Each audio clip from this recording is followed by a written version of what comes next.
స్తోత్రము తండ్రి, మహోన్నతుడైన దేవా, నీ ఘనమైన పరిశుద్ధ నామాన్ని బట్టి నీకు వందనాలు, స్తోత్రాలయ్యా. నా దేవా, నీ సంఘములో ప్రభా ఒక పాత్రగా ఈ దినమున తండ్రి వాడుకోబోతున్నందుకు నీకు స్తోత్రాలయ్యా. తండ్రి, నీ శిలువ చాటున నన్ను మరుగుపరిచి ప్రభా నీ నామమును ఘనపరిచి కృపను మీరు అనుగ్రహించండి ప్రభా. లోకములో ప్రభా ఎన్నో విషయాలు మాట్లాడతాము, కానీ ప్రభా అవి ఏవి ప్రయోజనకరము కావున తండ్రి నీకు స్తోత్రాలు. నీ సన్నిధిలో నీ మాటలు మాట్లాడాలని ప్రభా ఆశపడుతుండగా తండ్రి అయ్యా, ఈ సంఘమునంతా ప్రభా మీరు పరిశుద్ధపరచండి అయ్యా. ఇక్కడ పరిశుద్ధ వాతావరణమును మీరు అనుగ్రహించండి తండ్రి నీకు స్తోత్రాలు. నీ అభిషేకమును ప్రభా, నీ సన్నిధిని ప్రభా ఈ సంఘములో మీరు దించండి తండ్రి నీకు స్తోత్రాలు ప్రభా. నీ మాటలు వింటే బ్రతుకుతాము కనుక తండ్రి మమ్మల్ని మంచి నేలవలే ప్రభా ఈ క్షణమున మీరు మమ్మల్ని దీవించండి తండ్రి నీకు స్తోత్రాలు. ఎందుకంటే ప్రభా మంచి నేలలో పడ్డ విత్తనాలు ప్రభా మొలకెత్తి చిగురించి ప్రభా అభివృద్ధి చెందినట్లుగా మేము చూస్తున్నాము కనుక తండ్రి అట్టి మంచి మనస్సును మాకు అనుగ్రహించి అయ్యా, చెబుతుండగా ఈ దేవదూతలను తోడుగా వచ్చి ఈ శిలువ చాటును మరుగుపరిచి జ్ఞానం అనుగ్రహించి ఈ లోక జ్ఞానము మరుగుపరిచి ఈ సత్యమైన వాక్యాన్ని బోధించి అనుగ్రహించి ఈ నామానికి మహిమ తెచ్చండి. యేసు నామమున అడిగి వేడుకొనుచున్నాను తండ్రి. హల్లెలూయా, హల్లెలూయా. సమయము ఎక్కువగా తీసుకోకుండా ఒక అరగంట మాత్రమే దేవుని గురించి చెప్పాలని ఆశపడుతున్నాను. ఎందుకంటే గంటల గంటలుగా ప్రసంగాలు చేసే అనుభవం లేదు. కనీసం నేను అనుకుంటాను ఇక్కడ నిలిచిన యోగ్యత కూడా లేదు. అది దేవుని మహిమ. మరి సహోదరుడు మన మధ్యలో పాస్టర్గా లేనప్పుడు సంఘాన్ని నడిపించడానికి పరిశుద్ధాత్మ దేవుడు సహోదరులుగా మేము ఉన్నప్పుడు మమ్మల్ని అందరినూ ప్రోత్సహిస్తున్నాడు. ఈ మాటలు చెప్పడానికి అర్హత కూడా లేదు, కానీ దేవుని రక్తం చే కడగబడినాము కాబట్టి ఆయన వారసులము, ఆయన కుమారులము కనుక ఆ యోగ్యత ఉందని నేను విశ్వసిస్తున్నాను. మరి మొదటగా మనం ఏ విషయంలో దేవునిలో పడిపోయాము, ఏ విషయంలో పడిపోయామంటే నేను ఈ వాక్యాన్ని ధ్యానిస్తున్నప్పుడు నా నిజ జీవితాన్ని కూడా తీసుకున్నప్పుడైతే దేవుని ప్రేమించే విషయంలో నేను మొదటగా పడిపోయిన వాడిగా ఉన్నాను. మనలో అనేకులు కూడా అలాగే ఉండి ఉంటారు. ప్రేమిస్తున్నాం అనే పేరు తప్ప దేవుని ప్రేమించే వారంగా ఈ దినమున ఉన్నామా? మొట్టమొదటిగా ఆదాము అవ్వ చేసింది కూడా అదే. దేవుడు మనల్ని ఎంతగానో ప్రేమించి సర్వ సృష్టి మీద మనకు అధికారాన్ని ఇస్తే ఆయన ప్రేమను మర్చిపోయి పాపము చేయడానికి కూడా వెనుకాడకుండా సర్వము చెప్పిన మాట విని అవ్వ ఆ ఫలమును తిని దేవుని ప్రేమను కోల్పోయింది. మరి దినమున మనం కూడా ఒకవేళ అలాంటి పరిస్థితుల మధ్యలో ఉంటే మనల్ని మనము పరీక్షించుకోదగిన సమయము, మనల్ని మనము పరిశుద్ధపరచుకోవాల్సిన సమయం. మొట్టమొదటిగా మనము ఓడిపోయింది, పడిపోయింది దేవుని ప్రేమించే విషయంలో. ఆనాడు వారు పడిపోయారు, ఓడిపోయారు కనుకే తన అద్వితీయ కుమారుని మరొకసారి మనకు ఈ లోకంలో మన కొరకు, మన పాపము కొరకు తను పరిచయం చేయవలసి వచ్చింది. పరిచయం చేయవలసి వచ్చిందంటే దేవుడు తన కుమారుడిని మనకు అనుగ్రహించాడు. ఆ ప్రేమ లేకపోవడం వలన మనము ఈ దినమున మరి పడిపోవలసి, పాపంలో జీవించవలసిన పరిస్థితి వచ్చింది. మరి కొన్ని మనం లేఖనాలు చూసుకున్నట్టయితే 1 యోహాను 4:9 ఎవరైనా చదివి నాకు సహాయం చేస్తారా?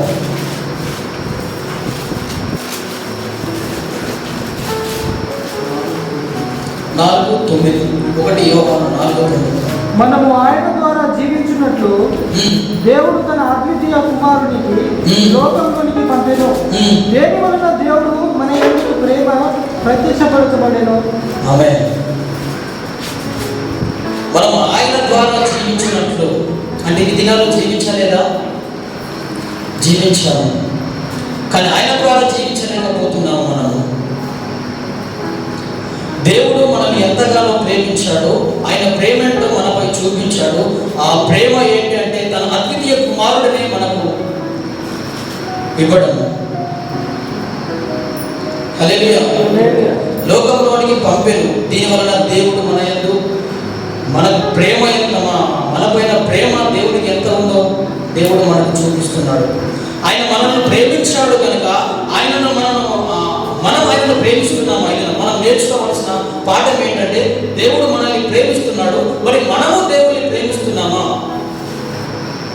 ఒకవేళ దేవుడిని ప్రేమించే వారి వల్ల నువ్వు ఉంటే కొందరు అనేక బాధలు, అనేక సమస్యల మధ్యలో ఉన్నారు.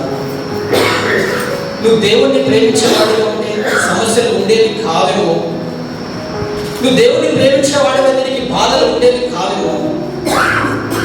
ఇప్పుడు ఒక సిస్టర్ సాక్ష్యం చెప్తున్నది ఏంటంటే, ఎవరు రాలేరు నా బంధువులు, ఎవరు నాకు సహాయం చేయలేదు, నాకు దేవుడే సహాయకుడుగా ఉన్నాడని సాక్ష్యం చెప్తుంది మందిరంలో.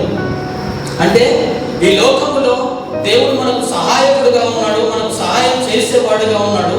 మరి నువ్వు ఆయన చేస్తున్న సహాయానికి నువ్వు దేవుడిని ప్రేమిస్తున్నావా లేదని ఇప్పుడు మనము ఆలోచించుకోవాల్సిన విషయం. కొందరు మరి లోకంలో కొందరిని చూసుకున్నట్టయితే, మందిరానికి వచ్చే వారైనా ఎక్కడికి వెళ్ళేవారైనా కొందరిని చూసుకున్నట్టయితే దేవుని ప్రేమించే విషయంలో బలహీనులుగా కనబడుతున్నారు. ఎలా బలహీనులుగా కనబడుతున్నారంటే, మందిరం పేరు చెప్పి బాబాల దగ్గర చుట్టి తీసుకోవడం, మందిరానికి రావడం, కంపెనీల దగ్గర చుట్టి తీసుకోవడం రావడం. ఎందుకు? నేను దేవుని సన్నిధికి వెళుతున్నాను, నేను వెళ్ళాలని చెప్పి అక్కడ చెప్పి ఇక్కడికి రాకపోవడం అది అబద్ధం, అది ప్రేమ కాదు, దేవుడి మీద ఉన్న ప్రేమ కాదు అది. హల్లెలూయా. మరి నువ్వు ఏ కోణంలో దేవుని ప్రేమిస్తున్నావు? కొందరైతే సంఘంలోకి వచ్చి దేవుని మాటలు విని దేవుని ఆరాధించి మరి సంఘం బయటకు వెళ్ళగానే వారి ప్రేమ చల్లారిపోతుంది. ఎందుకంటే దేవుడి ప్రేమ కంటే ఈ లోక ప్రేమ వారికి బలమైనదిగా కనబడుతుంది కనుక వారు దేవుణ్ణి సరిగా ప్రేమించలేకపోతున్నారు. హల్లెలూయా. మరి మనం లేఖనాలను చూసుకున్నట్టయితే అనేక లేఖనాలు ఉన్నాయి ప్రేమించే విషయంలో. మరి దిగజారిపోయిన విషయాలు చూసుకున్నట్టయితే అవి కూడా లేఖనాల్లో చాలా క్లుప్తంగా దేవుడు రచించాడు. ఎందుకంటే దేవుడు ఏది కూడా ఒక కోణంలో చూడలేదు, ఏది చూసినా రెండు కోణాలుగా చూశాడు. ఒకటి, నువ్వు పరిశుద్ధంగా ఉంటే ఎలా బ్రతకగలుగుతావు, రెండవది నువ్వు పాపంలో పడిపోతే ఎలా బ్రతుకుతావు. హల్లెలూయా. మరి లోకంలో కొందరు సహోదరులు ఉన్నారు. ఇక్కడ జరిగిన ఆరాధన కార్యక్రమాలను అంతా మర్చిపోయి బయట అడుగు పెట్టగానే దేవుడి ప్రేమను, దేవుడి బలమును మరిచిపోయి లోక ప్రేమను ఆస్వాదించే వారిగా ఉన్నారు. ఇది దేవుని పట్ల ప్రేమ ఉన్నట్ట? మరి నీ జీవితాలు ఎందుకు బాగుపడాయి కదా. నువ్వు ఒక తీర్మానం కలిగి, నువ్వు ఒక నిబంధన కలిగి, అయ్యా నీవే దిక్కని చెప్పి ఇక్కడ దొంగ ప్రార్థన అంటే అందరినీ కాదు, నేను చెప్పుకోవాల్సి నా విషయంలో కూడా నేను ఇంతకుముందు అలాంటి వాడని కాబట్టి నన్ను గురించి నేను చెప్పుకుంటున్నాను. నేను కూడా అలాంటి ప్రార్థనలు చేసి ప్రభువా నేను ప్రేమిస్తాను, నేను గణపరుస్తానని చెప్పి ఇక్కడ అనేక సార్లు మోకరించి ప్రార్థించిన వాడనే. కానీ బయటకు వెళ్ళి చూస్తే నా పరిస్థితి వేరుగా ఉండేది. అది ఇక్కడ కాదు, నేను ఇండియా దేశంలో ఉన్నప్పుడు చెప్తున్నాను. జీవితం పడకపోవడానికి కారణం ఏంటంటే దేవుని సరిగా ప్రేమించకపోవడం అనేది. ఇది నేను తెలియజేస్తున్నాను. ఎందుకంటే అటు అనుభవం నా జీవితంలో ఉంది. ఆయనను ప్రేమించినప్పుడు నా జీవితం ఎలాగా ఉందంటే, నేను ఏది అడిగితే దేవుడు నాకు అనుగ్రహించాడు. ఎందుకంటే ఆయనలో నేను బలంగా ఉన్నాను కనుక ఆయన నాకు అనుగ్రహించాడు. నేను ఎన్నడైతే మరి అవన్నింటిని అనుభవించి దేవునికి కృతజ్ఞతాస్తుతులు చెల్లించి, ప్రభా ఇది నువ్వు ఇచ్చినదే, ఇది నువ్వు నాకు అనుగ్రహించినదే నేను సంతోషపడి మరి ఆ బిజినెస్ ద్వారా, ఏ బిజినెస్ అయితే ఒక పెద్ద రెస్టారెంట్ నేను అక్కడ పెట్టుకున్నాను ఇంటి దగ్గర, ఆ బిజినెస్లో పడిపోయి నేను ఎప్పుడైతే ఆ బిజినెస్లో పడిపోయి దేవుడి ప్రేమకు దూరం అయ్యానో, నాశనానికి దగ్గరయ్యాను. హల్లెలూయా. మరి నా జీవితంలో జరిగిన సంఘటన ఇది.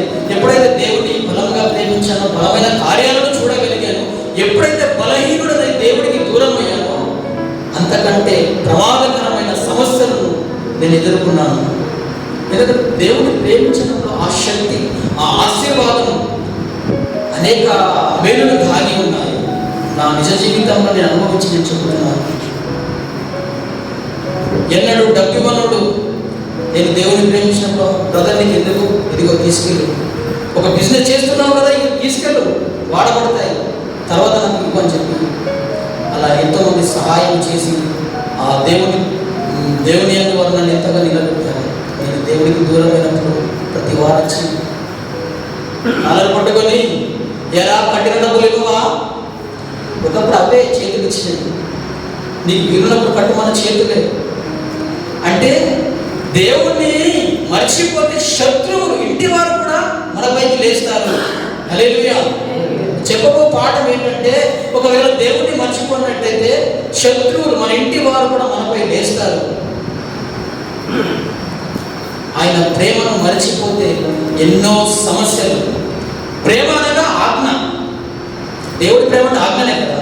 మరి ఆజ్ఞ అతిక్రమమే ప్రేమ, పాపం, ఆజ్ఞ అతిక్రమమే పాపం. మరి ఆ ప్రేమను నువ్వు విడిచి ఎలా బ్రతకగలుగుతున్నావు ఈ లోకంలో? దావీదు మరి ఒక అమ్మాయిని కోరుకున్నాడు కదా.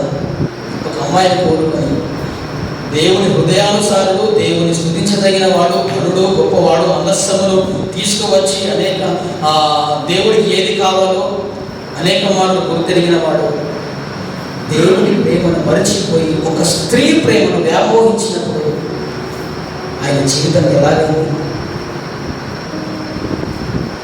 సొంత కూతురే సొంత కొడుకు చేత వ్యభిచరింపబడ్డది. దావీదు తన కుమారుడు చేత ధర్మపడ్డాడు. ఆ స్థితి ఎందుకు వచ్చిందంటే దేవుని ప్రేమను మరిచి ఒక అమ్మాయిని వ్యామోహించి, ఆ అమ్మాయి ప్రేమను ఎప్పుడైతే వ్యామోహించాడో ఆ పరిస్థితి కలిగింది. నీ జీవితంలో నా జీవితంలో కూడా ఒకవేళ దేవుని ప్రేమను మరిచి వేరే వేరే ప్రేమలను వెతుక్కున్నట్టయితే ఖచ్చితంగా నీ శత్రువులు నిన్ను తరుముచున్నారు. హల్లెలూయా. నీకు ఇది అర్థం కాకపోవచ్చు, కానీ సమయం పడుతుంది. ఆ సమయం వచ్చేసరికి నీ జీవితము తారుమారైపోయి ఇక ఏమి చేయాలో తెలియని పరిస్థితుల మధ్యలోకి నీకు వెళ్ళిపోతావు. ఆ పరిస్థితి రాకముందే దేవుడు నాకు కనవైపు కలగజేశాడు కాబట్టి నేను తేరుకోగలిగాను. కొందరు ఇప్పుడు మనస్సాక్షి వాత వేయబడిన వారు ఉంటారు కదా. ఎన్నిసార్లు దేవుడు హెచ్చరించినా గద్దించినా మనస్సాక్షి వాత వేయబడిన వారు మారు మనసు పొందలేరు. ఎందుకంటే వస్తున్నాను, వెళుతున్నాను, ఇక్కడ జరిగేదాన్ని చూస్తున్నాను, వింటున్నాను, కానీ నీ మనస్సాక్షిని ఏమి హెచ్చరిస్తుందో ఒకసారి ఇది మనం జ్ఞాపకం చేసుకోవాలి. ఎప్పుడు మన మనస్సాక్షి మన మనిషిని కోరుకుంటుంది, మన శరీరం ఎప్పుడు మన నాశనాన్ని కోరుకుంటుంది. మనం ఖచ్చితంగా గ్రహించాలి. ఇది ఎక్కడికైనా వెళ్తుంటే మన మనస్సు అంటది అక్కడికి వెళ్ళక ఒక పాపం అనిపిస్తుంది, కానీ నీ శరీరం అంటది ఒకసారికి ఏమవుతుంది, ఒకసారి కదా మనం వాస్తవాన్ని వెళ్తున్నా మన శరీరం నీకు సహకరిస్తుంది. అలాంటి వారు మనం ఇక్కడ ఉన్నాం. మనస్సాక్షి వాత వేయబడితే మనంతా వ్యక్తులు ఎవరు లేరండి. హల్లెలూయా. మరి తన జీవితంలో దేవుడిని ప్రేమించిన దావీదు ఒక రేంజ్లో ఎక్కడో గొర్రెలు కాసుకుంటూ ఉన్నవాడు ప్రేమించినప్పుడు సింహాసనం ఇచ్చాడు. మరి ఆ మనుషులను పడిపోతాము చాలాసార్లు. దావీదే అని కాదు, లేఖనాలు చూసుకుంటే అనేకులు పడిపోయిన వారు ఉన్నారు. వాళ్ళందరూ మనకు ఒక పాఠంగా ఉన్నారు మన జీవితానికి. హల్లెలూయా. మరి ఆయనను ప్రేమిస్తే మనకు కలిగిన నష్టం ఏంటండి? ఆయన మన మంచి కదా కోరుకున్నది. ఆయన మీ ఆస్తులు ఏమన్నా అడిగాడా? మీ పిల్లలను ఏమన్నా అడిగాడా? మీ భూములను ఏమన్నా అడిగాడా? ఏమి అడగలేదు. తనను ప్రేమించమని మాత్రమే అడిగాడు. ఆ మాత్రము ప్రేమ చూపించలేకపోతే ఈ మనిషి వ్యర్థమండి. హల్లెలూయా. ఆయన ప్రేమించాడు కాబట్టి ఈ దినమున ఇక్కడ నిలబడ్డావు, ఈ దినమున ఇక్కడ ఉన్నావు. మరి అదే ప్రేమ నేను అడుగుతుంటే నువ్వు ఎందుకు ఇవ్వలేకపోతున్నావు? ఎందుకు ప్రేమించలేకపోతున్నావు దేవుణ్ణి? మన ఆస్తి అంతస్తులు అడగలేదు, నేను ప్రేమించమని అడిగాడు. నువ్వు ప్రేమిస్తే అది నీకు క్షేమం. ఆయన ప్రేమించాడు కాబట్టి నీకు క్షేమంగా ఉన్నావు. నువ్వు తిరిగి ఆయనను ప్రేమిస్తే నీకు మళ్ళీ క్షేమమే, రెండంతలు అన్నట్టు. మరి ఆ క్షేమాన్ని ఈ దినమున నువ్వు కోరుకుంటున్నావా? మరి మన కుటుంబాలు ఎలా ఉన్నాయి? దావీదు చేసిన తప్పుకు తన కూతురు చర్చబడింది, తన కొడుకు చేత ఆయన తరమపడ్డాడు. మరి మన జీవితంలో మనం చేస్తున్న తప్పుకు మన కుటుంబాలు ఎలా ఉన్నాయి ఒకసారి ఆలోచించుకున్నట్టయితే, మరి దినమునాను అంటున్నాము, అయ్యో నా కుటుంబ పరిస్థితి ఇలా, అయ్యో నాకు అప్పులు, అయ్యో నాకు బాధలు, అయ్యో నాకు రోగాలు, అనేక మాటలు చెబుతున్నావే. మరి దేవుడి దగ్గర వచ్చి ఒకసారి ప్రార్థించి మోకరించి ఆయనను ప్రేమించే వాడిగా ఉంటే ఆ సమస్య నుంచి తప్పించగలడా దేవుడు? అట్టి శక్తి దేవుడికి లేదా? హల్లెలూయా. సమస్యలను కుమిలిపోతున్నావే కానీ దేవుడిని ప్రేమించే విషయంలో మాత్రం ముందుకు రాలేకపోతున్నావు.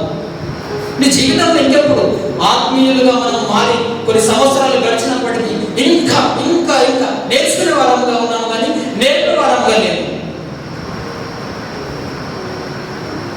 హల్లెలూయా.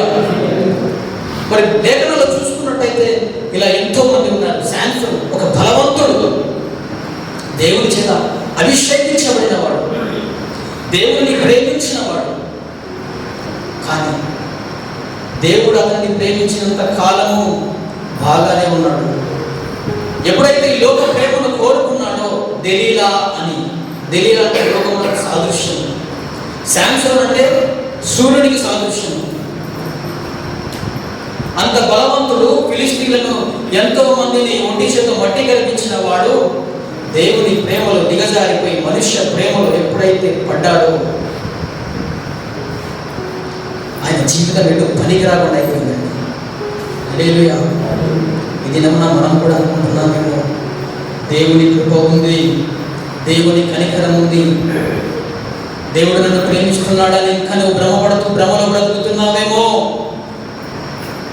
నీ మనస్సును మార్చుకొని నీకు బ్రతకగలిగినట్టయితే దేవుని కృప కనికరము పొందుకుంటావు. హల్లెలూయా. ఒకవేళ దేవుడి ప్రేమను వరిస్తే మాత్రం నువ్వు భ్రమలో బ్రతుకుతున్నావు అని అర్థం. నేను కూడా అదే భ్రమ నుండి వచ్చినామని, అదే భ్రమలో బ్రతికినవాడిని. ఆ భ్రమలో బ్రతుకుతావు కానీ నీ జీవితంలో ఏ కార్యము జరగదు. చేసే ప్రతి పనికి అడ్డం లేదు. నువ్వు ఒకటి చేస్తే నువ్వు ఒకటి పొందుకోవాలనుకుంటే నువ్వు 10 లాస్ అవుతున్నావు. హల్లెలూయా. ఎందుకు లాస్ అవుతున్నావు అని అర్థమవుతుందా? సమయం ఇంకొద్దిగానే ఉంది. దేవుడు రాబోచున్నాడు. ఇంకెంత కాలము ఈ మనస్సాక్షి వాత వేయబడిన వాడిగా ఉంటావు. ఇకనైనా దేవుని ప్రేమిస్తే ఆగిపోయిన కార్యాలు జరుగుతాయి. హల్లెలూయా. దావీదు పాపం చేసి అక్కడే ఉండిపోలేదండి. దేవుడి యొద్ద వచ్చి మోకరించి ప్రార్థిస్తూ దేవుడి కృపను కనికరము పొందుకున్నాడు. కనుక మరొకసారి దావీదు పేరు బైబిల్లో ప్రస్తావించబడింది. ఒకవేళ అదే పాపంలో నాశనం అయి ఉంటే ఆయన ఘనతను, ఆయన కీర్తిని గురించి రాయబడి ఉండేది, ఇంకా మిగతాది ఏమి ఉండేది కాదు. మన జీవితంలో కూడా పరలోకంలో నీ పేరు ఉండాలి అంటే, ఆ జీవగ్రంథంలో మన పేరు ఉండాలి అంటే తిరిగి ఒకసారి మోకరించి చేసిన తప్పులను తెలుసుకొని దేవుని పాదాల ఎదుట నీకు అన్నిటిని విడుస్తూ ఆయనను ప్రేమించగలిగితే జీవగ్రంథంలో నీ పేరు ఉంది. హల్లెలూయా. బైబిల్లో అనేకులు ఉన్నారు, ఇంకా చూపిస్తూ పోతే అనేక మంది ఉన్నారు. దేవుడిని ప్రేమిస్తానని చెప్పి ఎవరు యేసు ప్రభుల వారిని వెంబడించారు? మనందరికీ తెలుసు. యూదా ఇస్కరియోతు దేవుడిని ప్రేమించడానికి మా దేవుని వెంబడించడానికి వచ్చి ఎవరిని వెంబడించాడు? డబ్బును వెంబడించాడు. దేవుణ్ణి ప్రేమించేవాడిగా లేదు కానీ డబ్బును ప్రేమించేవాడిగా యూదా ఇస్కరియోతు ఏ కడుపు కూటి కోసము డబ్బు సంపాదించుకోవాలని అనుకున్నాడు. యేసు ప్రభుల వారిని నమ్ముకున్నాడు. ఆ కడుపు కోసమే కదా ఆయన నమ్ముకున్నది, ఆ కడుపు కోసమే కదా ఆయనను వెంబడించింది. మరి అదే కడుపు పగిలి చచ్చిపోయాడండి. బైబిల్లో రాయబడింది ఏంటంటే, తాను తన తల్లి గర్భం ముందు చెల్లింపకపోయి ఉంటే అతనికి మేలై ఉండదని. హల్లెలూయా. మరి నువ్వు దేవుణ్ణి వెంబడించడానికి వచ్చావు. ఈ దినమున నువ్వు ఎవరిని వెంబడిస్తున్నావు? ఎవరిని ప్రేమిస్తున్నావు? ఈ దినమున నువ్వు నీ కడుపును ప్రేమిస్తున్నావా? నీ శరీరాన్ని ప్రేమిస్తున్నావా? నీ అన్నాన్ని ప్రేమిస్తున్నావా? ఈ దినం ఒకసారి నిన్ను నీవు పరిశీలించుకున్నట్టయితే నువ్వు ఏ కోణంలో బ్రతుకుతున్నావో ఆలోచించు ఒకసారి. హల్లెలూయా. నేను చాలాసార్లు నా అన్నాన్ని ప్రేమించాను, నన్ను నేను చూసుకొని మురిచిపోయాను. కానీ ఏది ఒకటి కూడా ప్రభువు అంగీకారమైనది నా శరీరంలో కనబడలేదు. చాలాసార్లు పరీక్షించుకున్నాను నన్ను నేను. దేవుడికి దూరంగా ఉంటూ నన్ను నేను పరీక్షించుకున్నప్పుడు శూన్యంగానే కనబడ్డాను తప్ప ఏమి నాలో కనబడలేదు. హల్లెలూయా. మరి ఎందరో గొప్ప గొప్ప సేవకులు, నాయకులు, ఎంతోమంది బైబిల్లో ఉన్నారు, పడిపోయారు, తిరిగి లేచారు. ఒకవేళ మన జీవితంలో కూడా మనకు అలాంటి పరిస్థితి ఉందేమో. ఎవరి జీవితం వారికి అర్థమవుతుంది. నేను ఎక్కడున్నాను, నేను ఏం చేస్తున్నాను. సమయం ఇంకా మించిపోలేదు. సహోదరులైనా నేనైనా నువ్వైనా ఎవరైనా సరే సమయం ఇంకా మించిపోలేదు. ఇది మన దేవుని ప్రేమించేవాడిగా ఉంటే దేవుడు మన జీవితంలో అద్భుతంగా చేయబోతున్నాడు. హల్లెలూయా. మరి ఎందుకంటే దేవుని వదిలేసి ఈ లోకంలో దేన్ని ప్రేమిస్తే ఏం లాభము? ఏదైనా నిన్ను పరలోకం తీసుకుపోగలుగుతుందా? ఏదైనా నిన్ను దేవుడి యొక్క లోకంలో జరిగే ప్రతి ఆశకు నీవు దేవుడి యొక్క నువ్వు పాదం యొక్క నువ్వు ఉండగలుగుతావా? లోకం అనగా పాపము. ఆ పాపంలో నీవు జీవిస్తున్నావు. ఆ పాపం నుండి నువ్వు బయటకు వస్తేనే నీకు ఏదైనా మేలు జరుగుతుంది. హల్లెలూయా. ఎంతకాలము ఈ బ్రతుకులు ఇంకా బ్రతికే అవకాశం ఉందా మనకు? అనేక రోగాలు, అనేక వ్యాధులు, ఏవో యుద్ధాలు, అనేకమైన ఆటంకాలు రాబోతున్నాయి. మరి గుండె మీద చేసుకుని ఎలా ధైర్యంగా బ్రతకగలుగుతున్నావు? నా జీవితం ఇంకా కొనసాగుతుందని, నా జీవితం ఇంకా బాగుండబోతుందని, నా జీవితాన్ని ఇంకా నేను చక్కగా మార్చుకోవాలని ఎలా ధైర్యంగా ఉండగలుగుతున్నావు? దేవుడిని వదిలేసి ఎలా ధైర్యంగా ఉండగలుగుతున్నావు?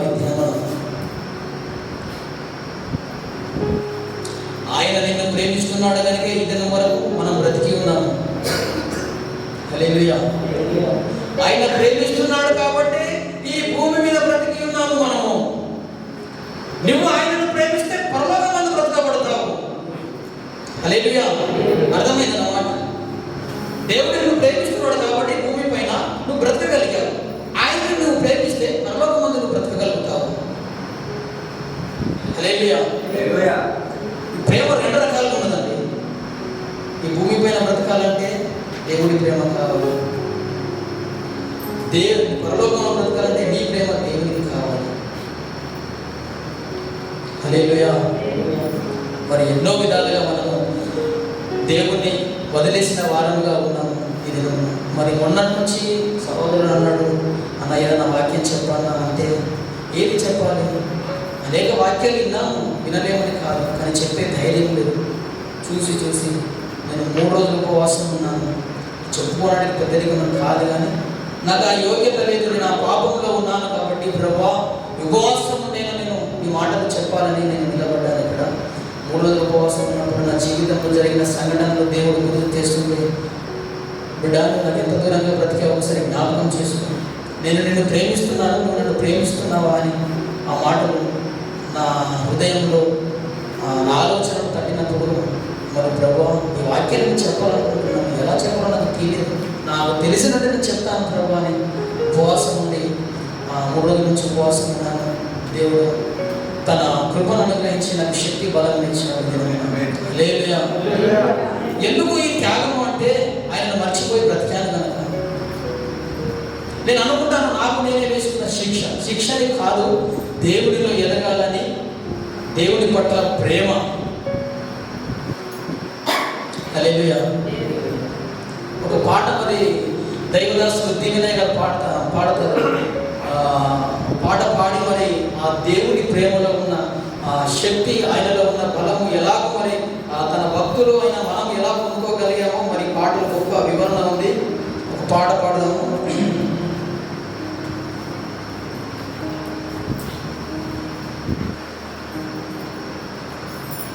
హల్లెలూయా. యేసయ్యా నిన్ను ప్రేమించువారు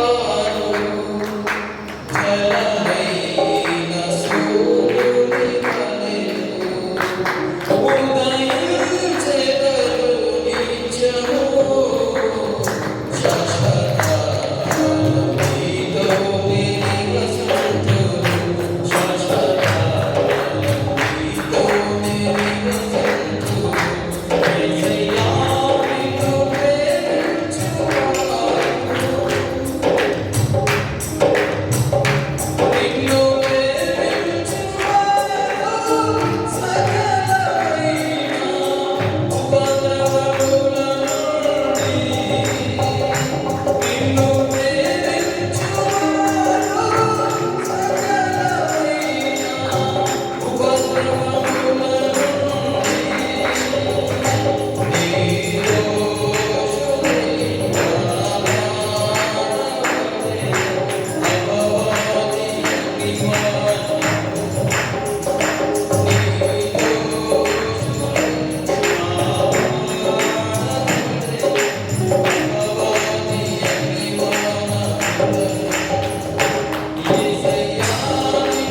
ఉపద్రవముల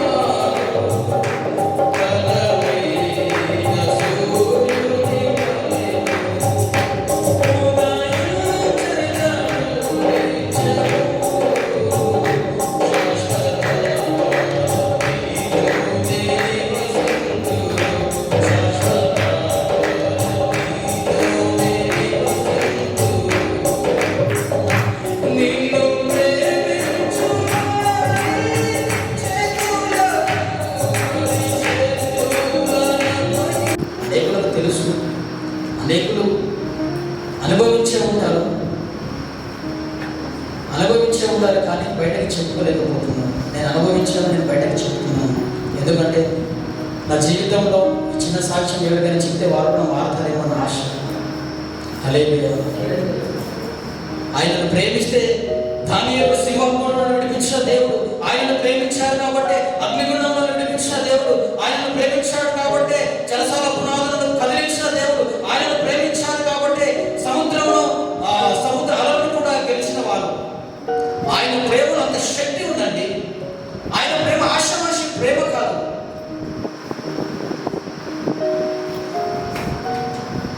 హల్లెలూయా. అందుకే మనం దేవుని ప్రేమించేవాడిగా ఉండాలి. వారు ఉరికిన బైబిల్లో వాళ్ళ పేర్లు రాయబడలేదు. ఆయనను ప్రేమించి ఆయనను వెంబడించారు కాబట్టి ఇది నమూనా మనకు ఆదర్శంగా మనకు నిలబడ్డారు బైబిల్ వాక్యం. ఇది నమూనా నువ్వు కూడా నిలబడితే ఇంకొక 10 మందికి ఆధారం కాగలుగుతావు, ఇంకొక 10 మందిని తీర్చిదిద్దగలుగుతావు, ఒక 10 మందిని యేసు ప్రభువు వైపు నడిపించగలుగుతావు. హల్లెలూయా. ఒక అమ్మాయికి ఇచ్చే దేవుడికి ఇవ్వకపోవడం ఎంత విచారకరం, ఎంత బాధకరం. దేవుడి సంఘంలో ఏదైనా అవసరత ఉందంటే 10 రియాలు నువ్వు ఇక్కడ ఇవ్వడానికి వెనుకాడుతున్నావు. ఒక అమ్మాయి నీ ప్రేమ ఆ అమ్మాయి వరకు ప్రాకులాడుతూ ఆమె ప్రేమ కొరకు 100 రియాలు ఖర్చు పెడుతున్నావే. ఎంతవరకు అది దేవుడి ప్రేమ అండి? ఒక అమ్మాయి వరకు 1000 ఖర్చు పెడుతుంటే దేవుడి సంఘానికి 10 రూపాయలు ఇవ్వడానికి వెనుకాడుతుంది. ఎలా బాగుపడుతుంది అది జీవితం? అలాంటి వారు చాలా మంది ఉన్నారండి. ఎప్పుడైనా మా సహోదరు పాస్టర్ గారు ఆలోచన చేస్తాడు, అయ్యా ఈ అవసరత ఉంది, దానికి మీరు సహకారంలో ఉండాలని చెబితే దానికి ఇవ్వడానికి చేతులు రావు. కానీ ఒక అబ్బాయికి పెట్టడానికి చేతులు బాగా ముందుకు వస్తాయి. ఎందుకంటే పెట్టకపోతే ఆమె నిన్ను ప్రేమించదు కదా, ఆయన నిన్ను ప్రేమించాడు కదా. మరి దేవునిలో నీకున్న ప్రేమ ఇది మర్చిపోవాలి. ఆ రోత జీవితాన్ని మర్చిపోయి దేవుని ప్రేమించే వారిగా ఉంటే మన జీవితాలు బాగుపడతాయి. ఒకనాటి ఇంటి వారి చేత తరమబడతావు దావీదు వలె.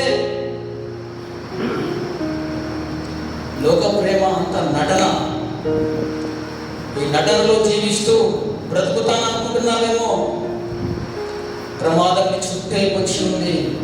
సాతానుడు చిన్న చిన్న వలలుగా అల్లిని మెడకు బిగించాడు. అది నీకు అర్థం అవ్వట్లేదు. ఒక పిచ్చుక వలలో చిక్కుకుంటే దాని నుంచి తప్పించుకోవాలని ప్రయత్నిస్తూ దాని కాళ్ళు, దాని చేతులు, దాని రెక్కలు, దాని మెడకాయ మొత్తం గాయాలు కాలేదని. ఈ దినములు అలాంటి ఊరులు, అలాంటి చిక్కులు మనం కలిగి ఉన్నాము. ఇది గ్రహించగలిగి దేవుడి పాదాలకు వచ్చి ఆ దేవుడిని ప్రేమించగలిగినట్టు ఆ ఊళ్ళను తప్పిస్తాడు. నీవుగా తప్పించుకోవాలని చూస్తే నీ కాలికి, నీ మొహానికి, నీ రెక్కలకి, సమస్తానికి గాయాలవుతాయి. అట్టి మరణం ఎట్లుంటుంది? ఇప్పుడు ఎవడో వేటగాడు అడవిలో వల వేసి వెళ్ళాడు. దాన్ని విడిపించుకునే ప్రయత్నం చేసి చేసి చేసి అలసిపోయి ప్రాణాలు విడిచిపెడితే తప్ప దాని నుంచి బయటకు రాదండి. దుష్టుడు పెట్టే వలలు కూడా అలాంటివే. ఈ దినమున మనం గ్రహించాలి. మొదటగా దుష్టుడు పెట్టిన వల ఏంటి? ప్రేమ అనే వల. హల్లెలూయా. దాని నుండి నీవు విడిపించగలిగితే దేవునికి మహిమ. వ్యామోహము, ఇది ప్రేమ అని భ్రమపడుతున్నావేమో. ఇక్కడ ఉన్నంతకాలమే ఆ ప్రేమ. నీవు ఇంటికి వెళ్ళిపోతే అది ప్రేమ ఉంటుందా? ఆ సహోదరుడు నీతో పట్టేస్తాడా? ఆ సహోదరుడు నీతో పట్టేస్తుందా? ఇంటికి తీసుకెళ్తారండి. మరి ముఖ్యంగా ఎవరు చేస్తున్నారు? పెళ్ళైన వారే. ఇంకా పెళ్లి కాలేదు, పిల్లలు లేరు. యువకులు అంటే ఒక మాట ఉంది. యువకులు కాదు, పెళ్ళై పిల్లలున్న వారే. హల్లెలూయా. ఆ ప్రేమకు లొంగవద్దండి. దేవుని సన్నిధిలో నిలబడి చెప్తున్న ఆ ప్రేమకు లొంగితే దేవుని ప్రేమను పొందుకోలేదు. ఒక వాక్యాన్ని నేను రాశాను, అది ఎక్కడ చూపిస్తాను మీకు.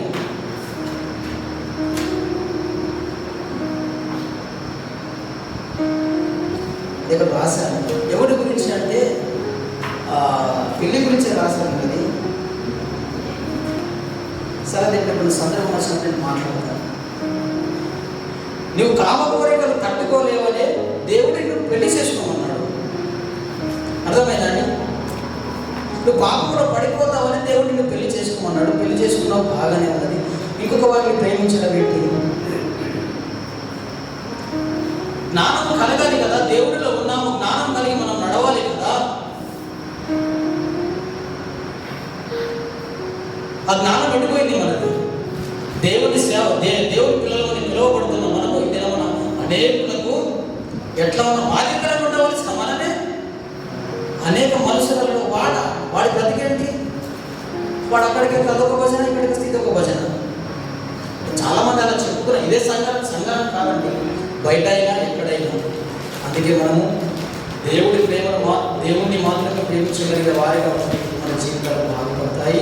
మరి దినమనాన్ని చెప్పవలసిన విషయం ఏంటంటే, ఈ లోక ప్రేమను మాని దేవుడి ప్రేమను మనం వెతకగలిగినట్టయితే మన జీవితాలలో కరువైన, కష్టమైన, కడగమైన సమస్తము దేవుడు ఈ దినమన తీర్చబోతున్నాడు. హల్లెలూయా. సమయం ఇచ్చిన మరి సహోదరులకు వాక్యము మరి వాళ్ళ జీవితంలో ఏదో కొద్దిగా కార్యం జరిగించి అనుకుంటున్నాను. ఏదో నన్ను అనుభవపూర్వకంగా చెప్పాను, నా జీవితాన్ని నేను మార్చుకున్నాను కనుక మీకు ఉపయోగపడుతుందని 4 మాటల్లో చెప్పాను.